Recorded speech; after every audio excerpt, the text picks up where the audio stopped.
Folks, Duke Machado here, Latino Strike Force.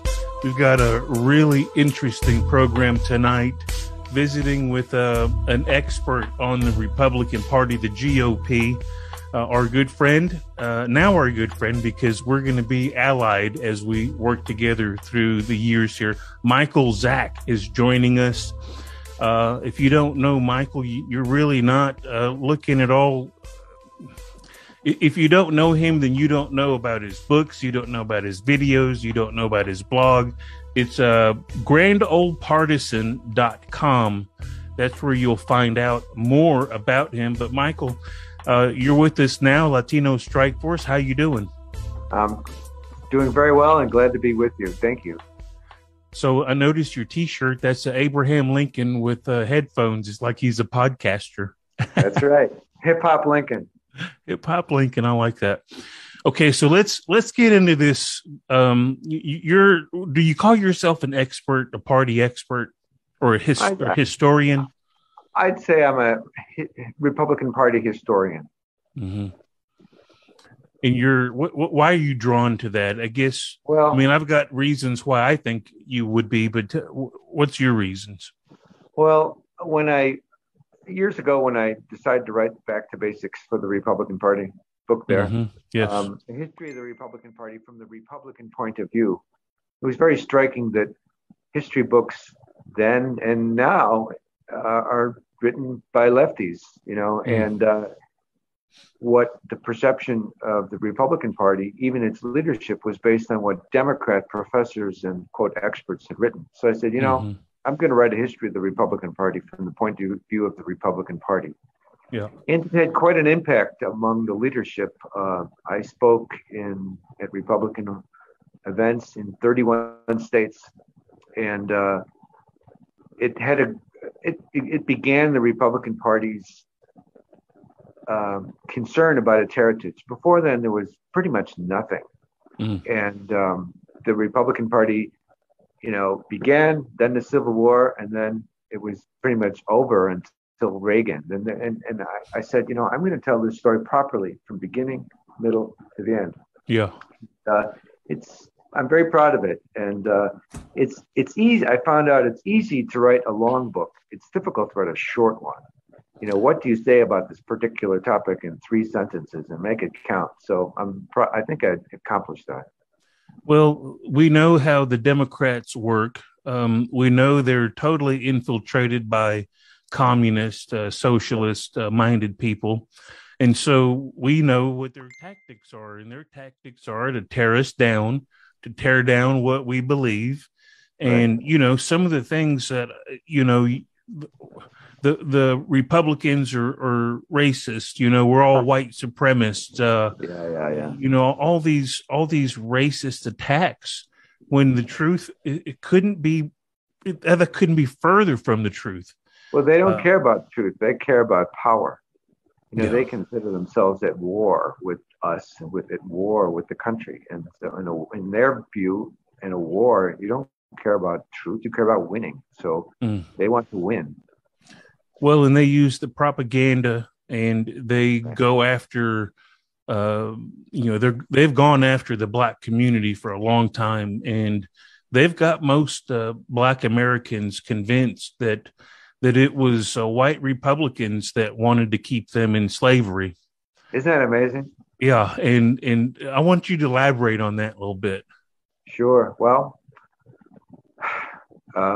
my book begins at a point when the country had to decide, are we going to be a slave society or a free society? And you had 2 parties at the time, Democrats and Whigs. The Whigs couldn't quite make up their mind on the big issue of the day, freedom, yes or no. And they went, well, and the Democratic Party said slavery, absolutely. The Democratic Party chose to become the slavery party. And out of that void arose the Republican Party that said, all other issues don't matter. We're all going to unite on a platform of freedom, of loving this country and wanting this country to be prosperous and free. And everybody who was in favor of that joined together as the Republican Party. Mm-hmm. And I think, and it's true, that Republican Party has always been the Emancipation Party. I like to call the Democratic Party the slavery party. Mm-hmm. The slavery party candidate, whoever said yesterday, because it's true, and we're the Emancipation Party. And we've always they're the plantation party. They're the plantation party. party. That's a good one. Yeah, I'm telling you, you mentioned about blacks being the proper way. After a person reads the book, will understand. It isn't that blacks used to be Republicans and then they're Democrats, which is a cursory way to look at it. It's really blacks were under the control of the Democratic Party with slavery and the Ku Klux Klan and Jim Crow. Then they were freed for a while by the Republican Party, and now they're back under the control of the Democratic Party. That's the proper way to see things. So you're in Washington, D.C. So yeah. Our group, we've got people and volunteers in California to New York and everywhere in between. Yeah. And the brand of Republican politics is different in different states. Sure. Some states have an open mind to more inclusive party, to grow the party with a conservative Latino vote, the black vote. There's some states that still aren't quite on board with all that. They just feel like if we just get our regular Republicans to show up and vote, then that's all we need. Don't you feel like the party has to some way congeal throughout the states in a way that we're like one hammer?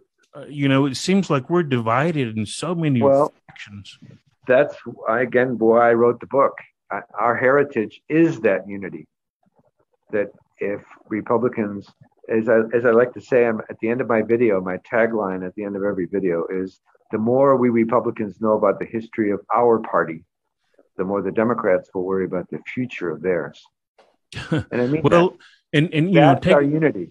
Take a look at what happened down south with Mayra Flores, letting people know about the party. That's what caused her to walk away years ago. And it's the message of who we are, and it resonates because the truth is we've got a better track record than the Democrats do. Oh, absolutely. And that's why the Democrats have invented this notion of the parties switching. Yes. It's totally made up. They do that in order because there's very little to be proud of in the heritage of the Democratic Party, very little. And so they just decided to steal ours and just grab ours and say, this is our heritage, and the party switched somehow. It's nonsensical and it's cynical. They do that to obscure the fact that their party has very little to be proud of throughout its heritage, throughout its history. And the Republican Party is what made this country great. You've seen the movie Free State of Jones. Yes. The first time those slaves were able to vote, they knew then who to vote for. Right. But now they don't know who to vote for. Well, it's the Democrats again. They view the politics as warfare, and they will say anything and they will do anything, and they control academia, not just academia today. They controlled academia 50 years ago, 100 years ago, 150 years ago. And writing the book, I read history books that were written 100 years ago. Same thing. Democrats good, Republicans bad. Facts be damned. It's power what they wanted. It's the same today. So the party as it emerged, the Republican Party as it emerged in the South after the Civil War, was an alliance of blacks and generally pro-union Southerners, of which there were many.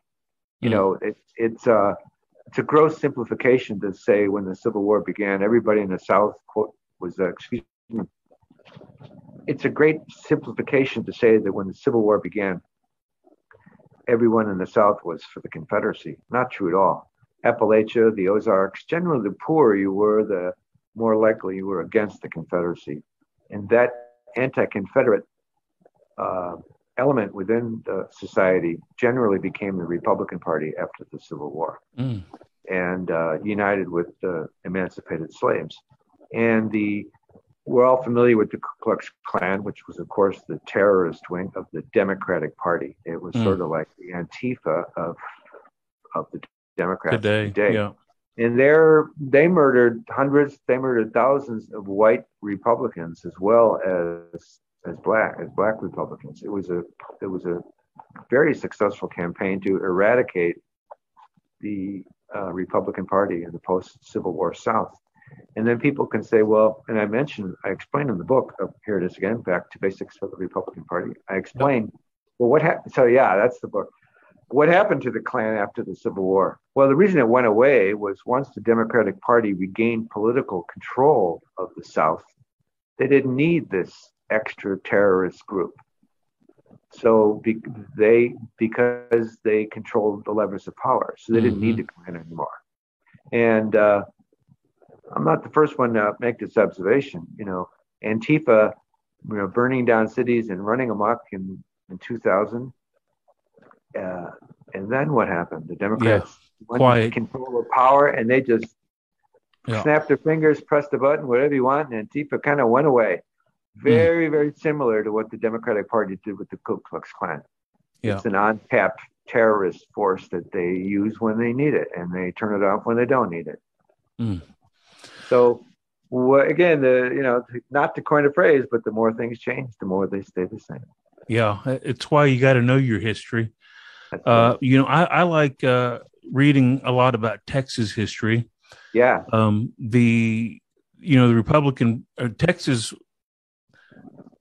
when it comes to slavery, they were run by Democrats back then, and absolutely, they did not want to let go. It was the last holdout.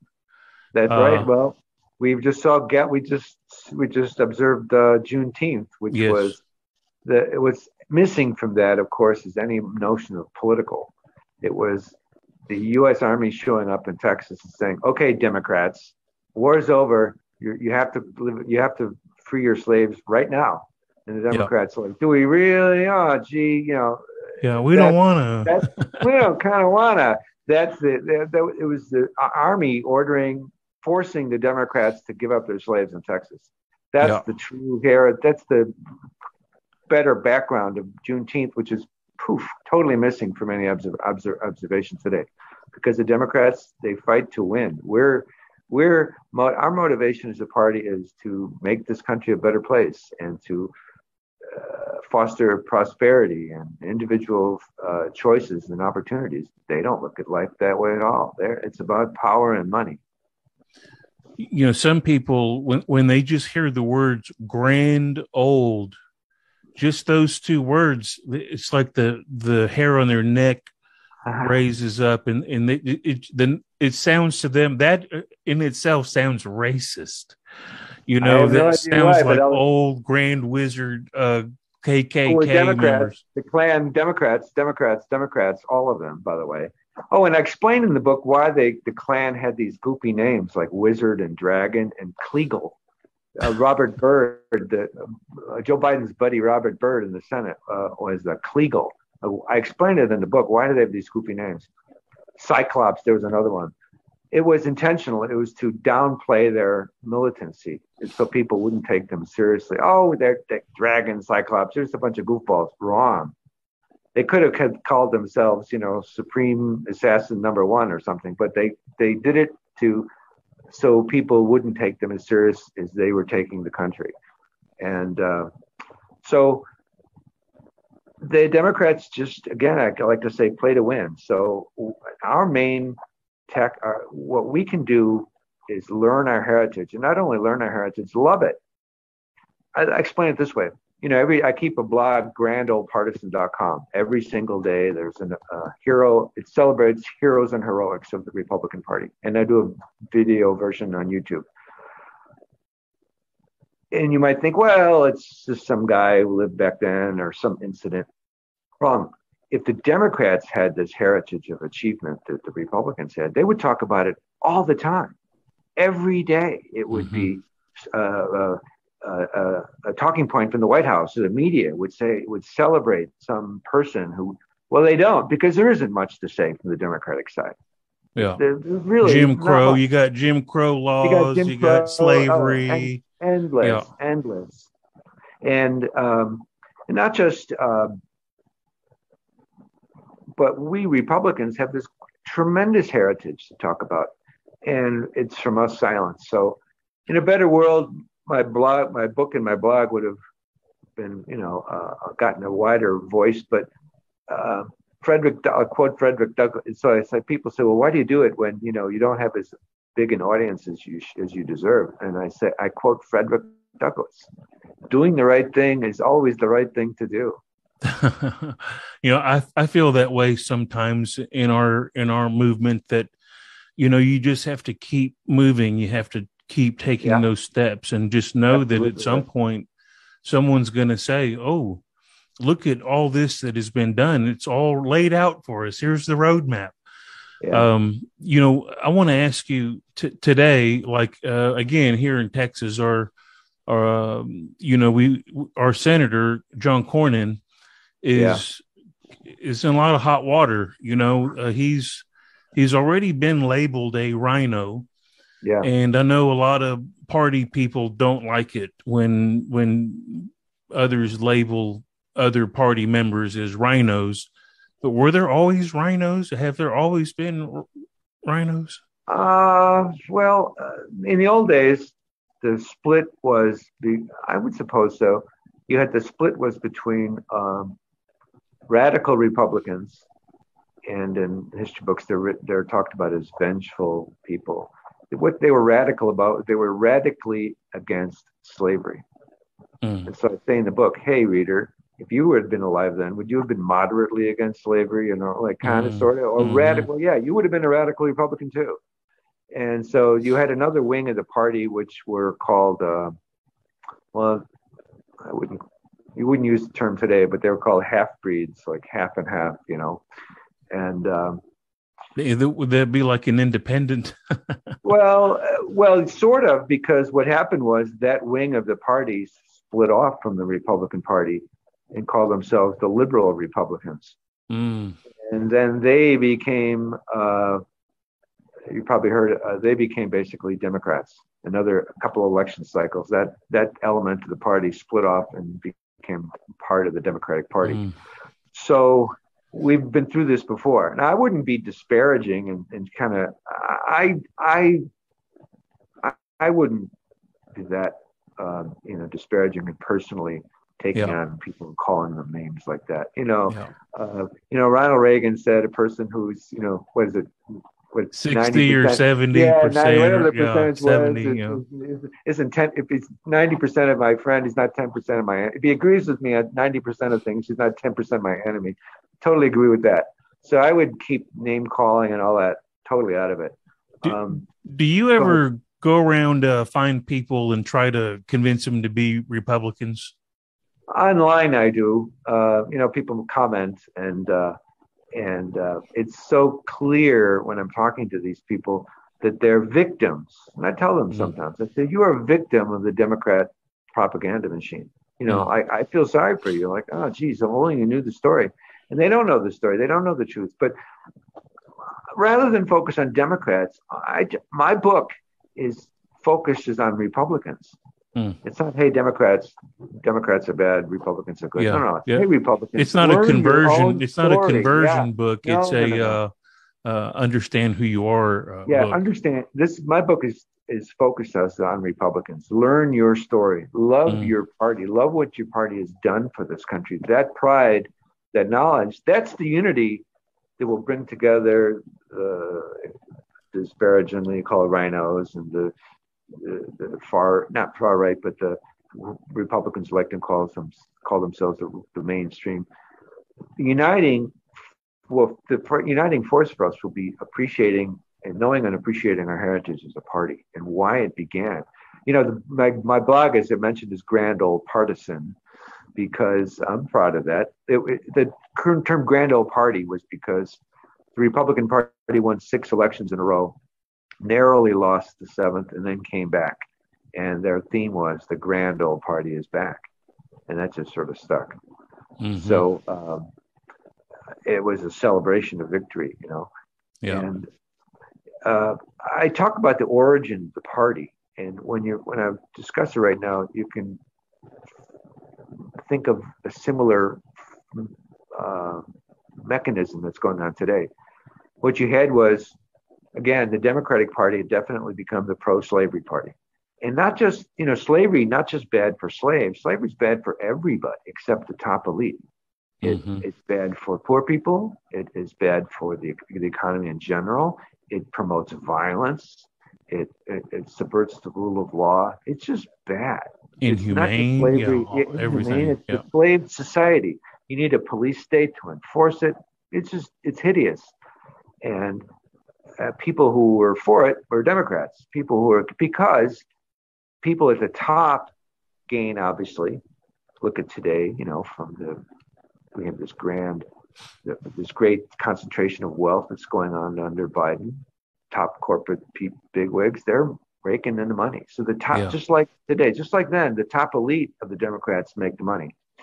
The bottom are mollified with, well, at least you're on our side. You know, at least you're not as bad as the Republicans. So just deal with the fact that your life is terrible, but don't worry, hang in there, because at least you're not a Republican.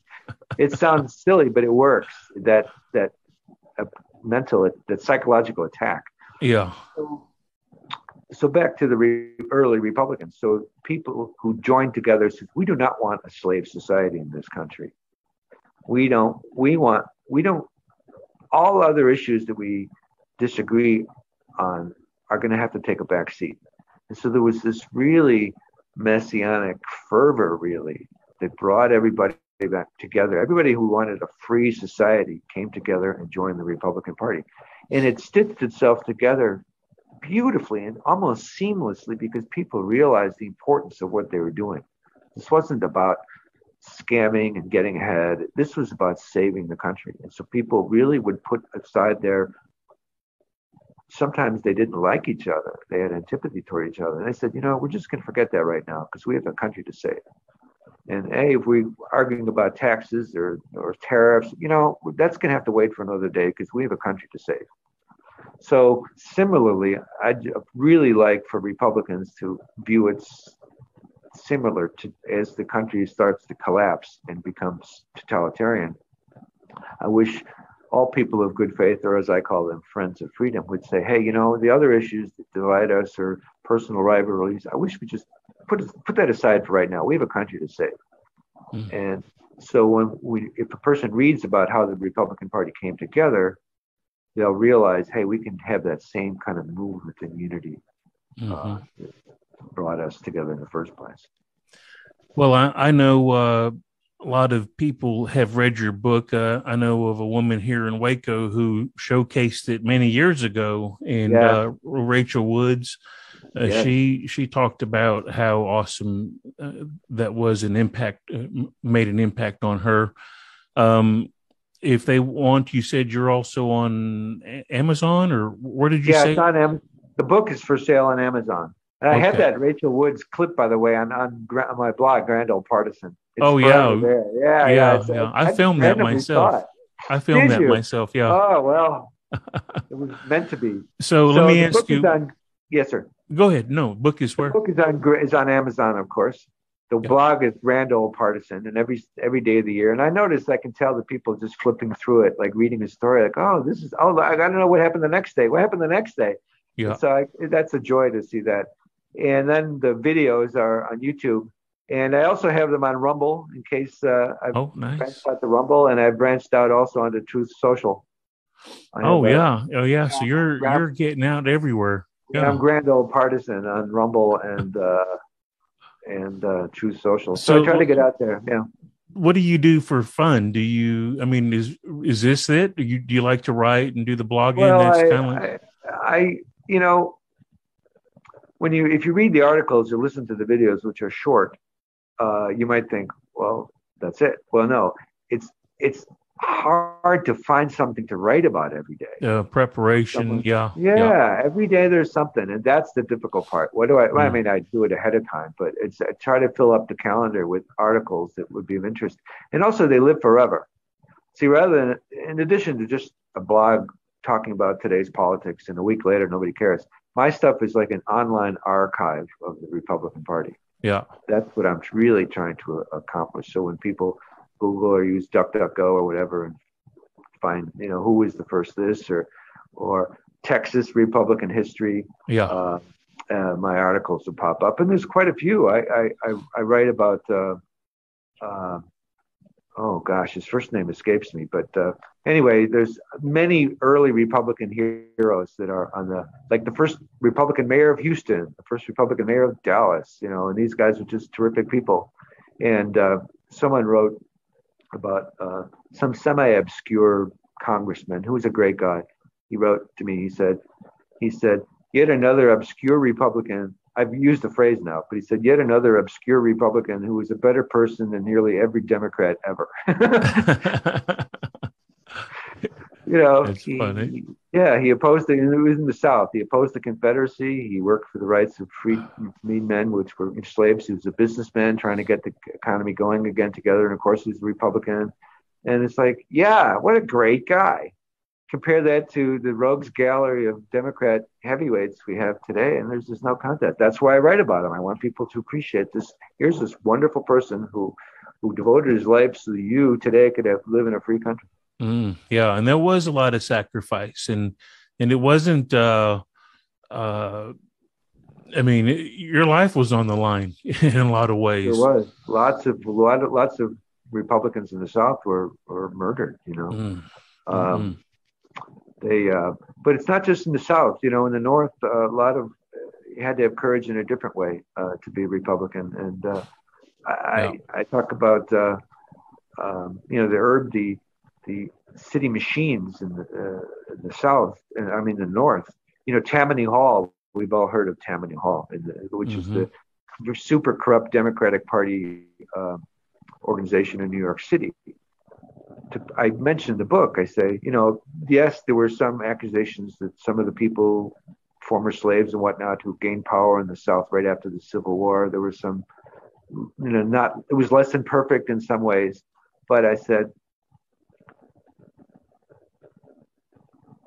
Tammany Hall in New York City stole more money than anything that's ever accused of Reconstruction era Republicans in the South. Just no contest. And Tammany Hall was founded by Aaron Burr, the trader. I mean, that's the origin of the urban politics in the United States was created by Aaron Burr, making up a list of making up a list of all the voters and making him, buy him a drink and threatening him or whatever, get them all to vote.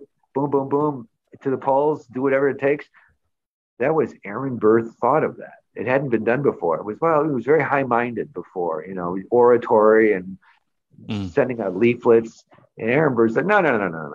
We're just going to we're going to bribe and threaten, if necessary, every single person because we got them. Because they're in the city and they owe their lives. They need us. Yeah, they need us so bad.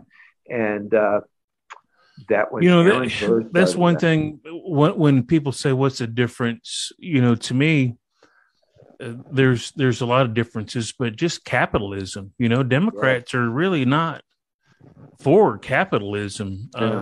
That's the American dream. That's they're killing the American dream. And they're stealing it. What we're seeing nowadays is a vast concentration of power and wealth in gigantic corporations.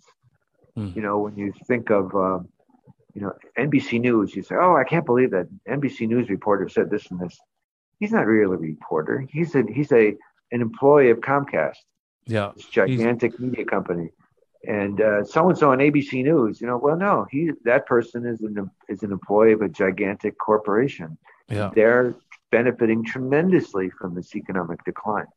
And they're being told what to say. They're absolutely. They're not reporting reporters, news. They're not journalists. They are flacks. They're spokesmen. They are public relations people for Viacom or Paramount or Time Media. They're just PR people.